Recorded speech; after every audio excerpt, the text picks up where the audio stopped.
And welcome to Phillies Talk. It's almost summertime for 2023. June 21st starts it off. The Braves and the Mets, an important series for the NL East and the Phillies coming up. All that and more on this edition of Phillies Talk Podcast with Rich Baxter. Hello, everyone, and welcome to this edition of Phillies Talk Podcast. It's the longest-running independent show talking about the Philadelphia Phillies on the internet. Yeah, it goes back to way back to 2006 when the show first started, and podcasting was in its infancy. So welcome aboard the show if this is the first time you've tuned in. And, of course, there's another show called Phillies Talk. That show started a couple years ago and barged in on my name, but I think there's plenty of room for both of us here in the podcast space. Well, the Phillies have a crucial series going with those Atlanta Braves. They started last night, game one, against the Atlanta Braves here at home at Citizens Bank Park Tuesday night, June 20th. And unfortunately, the Phillies ended up losing the first game against the Braves after having a great last 2 weeks. The Phillies have been exceeding a lot of people's expectations when you think about that in early June, they were the most games under 500 that they had been the whole season. June 2nd, I believe that was. And here on June 21st, as of the time I'm doing this podcast, they're not that bad. They've clawed their way back up into a respectable, quote unquote, position in the MLB NL East. And I don't know if they're going to make a run at the Braves for the NL East title, but this would be a great place for them to start. The Phillies still 3 games over 500 at 38 and 35. They're taking on that red-hot Braves team who currently are 47 and 26 as of Wednesday morning, June 21st, as of the time I'm doing this podcast. And the Phillies hung in with them last night. They had a 1-0 lead for a while, and Ranger Suarez was keeping right up with Spencer Strider. All we heard about was Spencer Strider, even from our own broadcast announcer. Tom McCarthy seemed to be, on the Strider bandwagon to me. And I don't know if that's just because, things turned away from the Phillies, but it just seemed like everything was about Spencer Strider last night. And yeah, he did do great, no doubt about it. He ended up playing much better than he did against the Phillies rather than in Game 3 of last year's National League Division Series, where the Phillies roughed him up. And, I think the Phillies need a second chance at Strider. For some reason, Suarez stayed up with him, only allowed 1 earned run last night. Suarez had 7 strikeouts. Strider had 9. Strider gave up 8 hits. Suarez only gave up 4 hits during that game. Game 1 against the Braves. Again, in an important series. Now the series start to take on much more importance, especially when the Phillies are taking on the NL East opponents. And they have 2 of the best NL East opponents facing them this week at Citizens Bank Park, which, of course, the Braves, and then the New York Mets for the weekend series, Friday, Saturday, and Sunday. So they need to do well against these NL East foes. They can gain tremendous amount of ground, especially with the Phillies and the Braves. Now, the Phillies just dropped 1 whole game back behind the Braves because of this. I believe they're 9 games back now in the standings. But there is a few more games remaining between these two teams here in Philadelphia. Last 10 games, the Atlanta Braves are 8-2. They won their 7th in a row last night. Now, the Phillies could have really upset their apple cart by welcoming them into Philadelphia and winning. And they were on pace to, but, lo and behold, after Ranger Suarez came out of the game, the bullpen came in and boom, there was the game. It just seems like anytime either team gives up their starting pitching, now it becomes a 3-inning battle from like the 6th to the 9th inning between the two teams if it's close. So, like I said, the Phillies 9 games full behind the Atlanta Braves, and it could be worse than that the way the Phillies were playing the first couple months. Now it's June. They seem to do better in June. They're still 3 games over 500. But look at the team in front of them just for a second here. The Miami Marlins are 42-32, a full 10 games over 500. And they're only 5.5 games back behind the Braves right now. They tussled with the Toronto Blue Jays last night. They ended up losing a close game. But, wow, that's been one of my surprises so far for this year. The Miami Marlins coming out of nowhere. I don't think anybody picked them to do well this year. They're 7-3 in their last 10. They've matched the Phillies. The Phillies are also 7-3 in their last 10. Now, I'm not going to mention the word wild card. I despise when people even mention that in the month of June. It's so stupid. It's like saying a needle in a haystack, because that needle is going to change so much from now to the end of the season. It just doesn't even merit talking about. So I'm not even going to mention the wild card race right now. And anybody that does is, in my opinion, just wasting their time. Still plenty of baseball to be played. In fact, I think there was a time when they didn't even put the wild card standing up till around June, because, prior to that, it didn't even matter. And it still doesn't, in my opinion. You've got June, July, August, September. You've got a good bulk of the season to go. Why put that wild card race into the mix? Let's just focus on baseball, see how good your team is doing. In our case, it's the Phillies. See what they can do. As I said, the Mets coming, into town over the weekend. Coming up here Friday, Saturday, and Sunday, June 23rd, 24th, and 25th. That's going to be an important series for the Phils, because the Mets have basically owned the Phillies for a long time, not even just this portion of the season. It stretches even into last year. So I'd love to see the Phillies do well against the Mets. And the Mets are struggling right now. They're 5 games under 500. They're 34-39. They're 13 games back, a full 13 games back. So the Phillies have 4 full games over the New York Mets. And even though at times they do look good, they're still a team that has really struggled this year. So the Phillies should go in there and know this and play appropriately against a team like the Mets. And that series is coming up. Last night at the ballpark, 37,000 plus in attendance at the game. 37,746 exactly. That's a huge crowd for a Tuesday night, almost a sellout. Great conditions, 75 degrees at game time yesterday.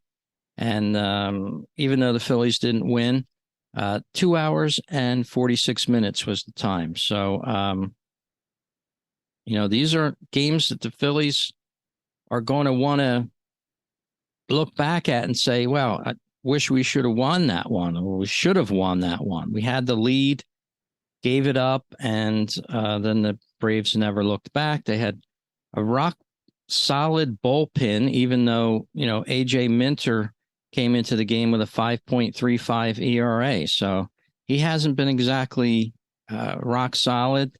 Raciel Iglesias for the Braves got his 10th save of the year. He hasn't been lights out either. His ERA is 4.34. But then we look at the Phillies pitchers, that came in after Suarez, and they're sort of guys that are very unknown to this setup as, the bullpen. Jeff Hoffman.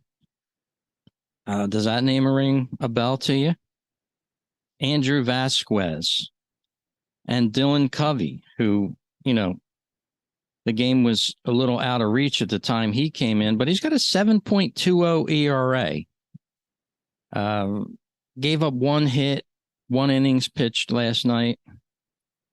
I guess they want to get him some work, but at times you want to wonder what Thompson is thinking when he puts certain pitchers in a close game like this.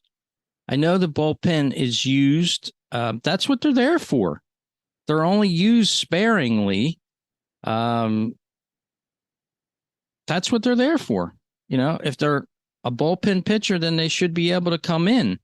But you bring a guy like Jeff Hoffman in, and he ends up losing the game for the Phillies. Now, hindsight is always 20/20, and it could have been someone else that was brought in and lost the game, like Sir Anthony Dominguez or Sosa. They've been using those guys a lot lately, but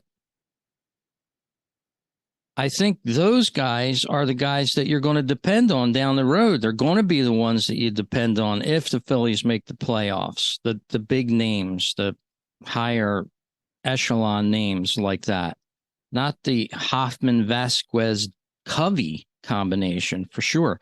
In a close game against the Braves, it kind of makes you wonder a little bit about player personnel picks to go into the game. Nothing other than that. I know some people on Twitter can be very tough, call it Twitter muscles. They want Thompson to be fired because he brought in a guy like Hoffman and the Phillies ended up losing. Yeah, it's easy to go out on Twitter and type those kind of things, and that's social media for you in general. It's a double-edged sword, social media. It can be a great thing, and it can be a horrible thing. Last couple of weeks, I've been trying to tune out of a lot of the social media. There's so much negativity on it that it just can bring you down sometimes. It's almost like watching the news 5 or 6 hours a day. You're only generally going to get bad news to watch. So why subject yourself to it,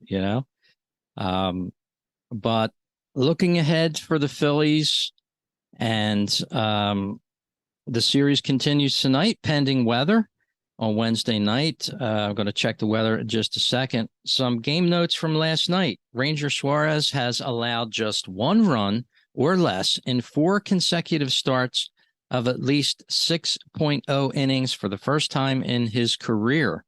And that's since he got back from his injury.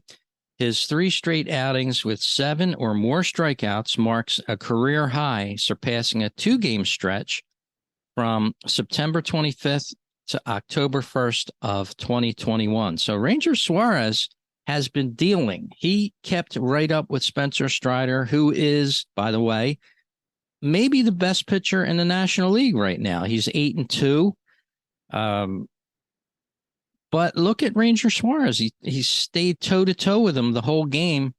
If the Phillies bats could have came alive, we might have been talking about a Phillies win today, but just wasn't to be in the loss last night late when the Braves got into the bullpen and scored a couple runs on the Phils. Some other notes. Nick Castellanos last night, he's batting .355 with 7 RBIs across his current 7-game hit streak since June 11th.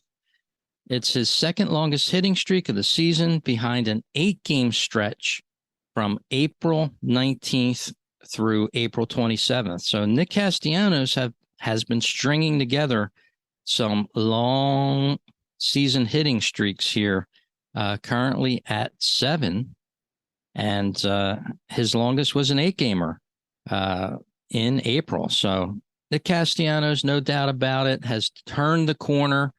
He's become a favorite of Phillies fans. His hustle, his work ethic, a lot of things to like about Nick Castellanos. I'm so glad that you've been following this podcast. You'll know that, at the beginning of the season, I was selecting one player that I was going to buy an authentic jersey for. And that's not an authentic jersey. The one that I'm talking about is not the Nike field jersey, which in itself is $350 when it's not on sale. And rarely do they go on sale, by the way, those jerseys. This is a team issued authentic jersey that I was looking for. And the guy that I selected, on opening day, by the way, was Nick Castellanos. So I grabbed an authentic jersey, team issued, which I love wearing to the stadium and around town. It's really, really a great jersey. So great that he's doing well. Bryce Harper, he has 2 hits in each of his last 3 games for the second time this season. He also did it back in May, from May 10th to 13th, and he has multiple hits in 16 of his 29 games that he's been in, which is 55%, in which he has collected a hit. So awesome for him. As I said, the Braves won 7 straight games for the 3rd time this season. So they're looking at an 8-game winning streak if they can beat the Phillies tonight, pending weather in South Philadelphia. So that's amazing. Atlanta moves to 17-7 in series openers this year and has won 3 consecutive games at Citizens Bank Park now since September 24th, 2022. And they've done that for the first time since 2016, way back in 2016, September 2nd through the 4th. So they have a 3-game consecutive winning streak at Citizens Bank Park. Hopefully the Phillies can break that up tonight in game 2.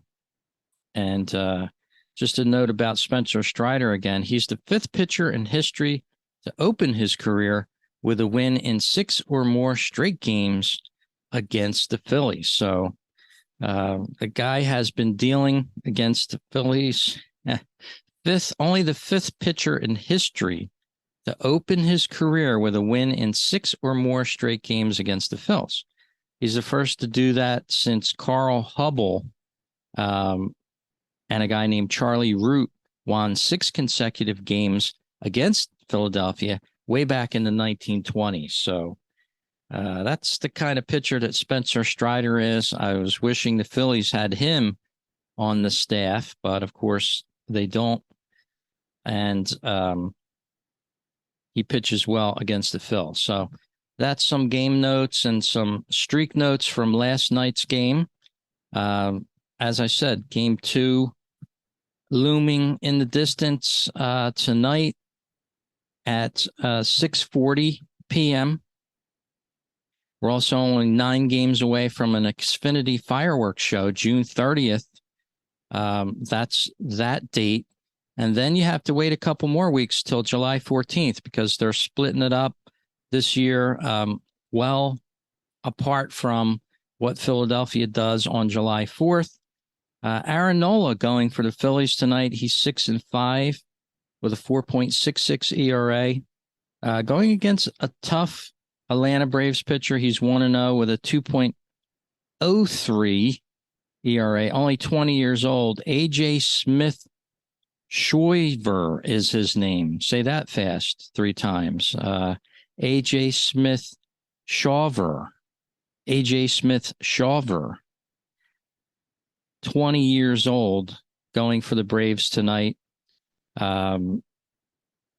making his fourth game of the season, his third start tonight at Citizens Bank Park. We'll see what the Phillies can do. Maybe get some hits and score some runs early for Aaron Nola. That would be nice. And so we got Nola going for the Phils tonight. That's a good thing. Kyle Schwarber, his power surge in June is extending.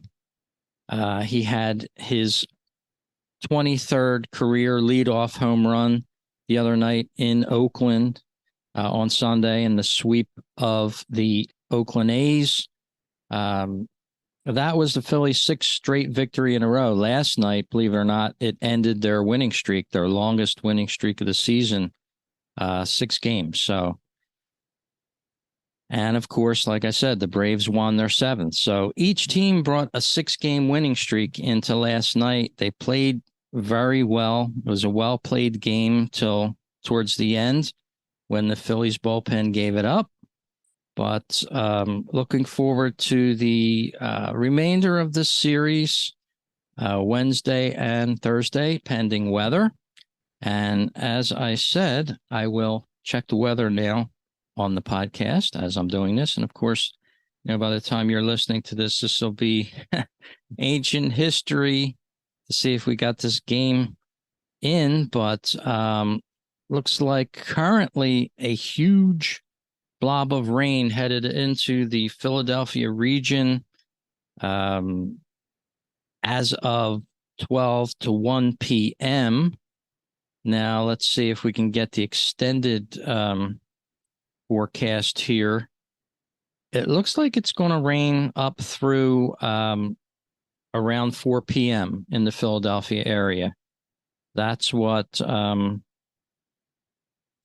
weather is saying.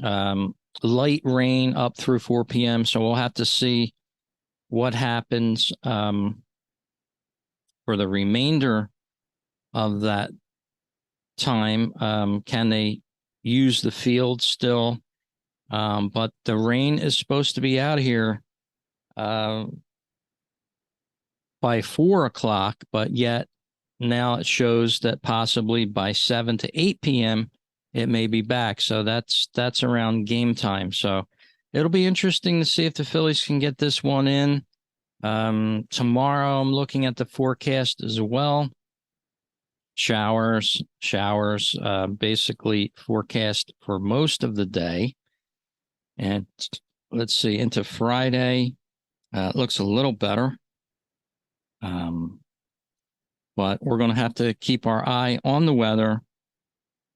I do not like this when I have tickets to a game, and I do not have tickets tonight, thank God.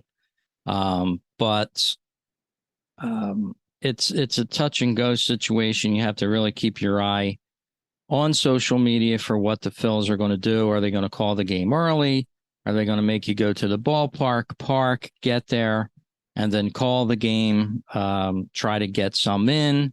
And then these games are getting carried over to another day, which you have to use your admission to go see the game that you paid for. So, I mean, I'm not going to get on that rant. That's another mini rant that I have going for this season, the way they're dealing with rainouts across the MLB. But, they've changed a lot of things this year in the MLB.